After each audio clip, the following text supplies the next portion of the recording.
আসসালামু আলাইকুম রহমতুল্লাহ। ব্রাদারান ইসলাম, নামাজ হলো সর্বশ্রেষ্ঠ ইবাদত, আযম রুকনে বাদাল ঈমান। রাসূল সাল্লাল্লাহু আলাইহি ওয়াসাল্লাম বলেছেন, যার নামাজ ঠিক তার সব ঠিক, যার নামাজ ঠিক নাই তার সব কিছুই বেমঞ্জুর। বিশ্বের সর্ববৃহৎ এই গ্রন্থে রয়েছে হাজারো সমস্যার সুরাহী সমাধান। আপনার নামাজ আপনার ইবাদত হলো আপনার জান্নাত।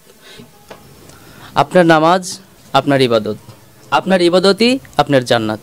তাই এই বিশ্বকোষটি ঘরে রাখুন, কাছে রাখুন, সেই প্রত্যাশায়। মুসলিম ভাই ও বোনেরা, রমজান মাস সমাগত। রমজান মানেই সিয়াম সাধনার মাস, রোজার মাস। রোজা মানেই আল্লাহর সাথে বান্দার সুনিবিড় সম্পর্কের এক সেতুবন্ধন। এই সিয়াম সাধনায় ছোট্ট একটি ভুলের কারণেই হতে পারে আল্লাহর সাথে আপনার সম্পর্কের অবনতি।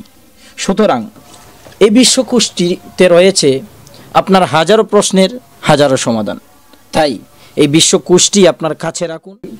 সর্ববৃহৎ বিশ্বকোষ সিয়াম বিশ্বকোষে রয়েছে আপনার হাজার প্রশ্নের হাজার সমাধান।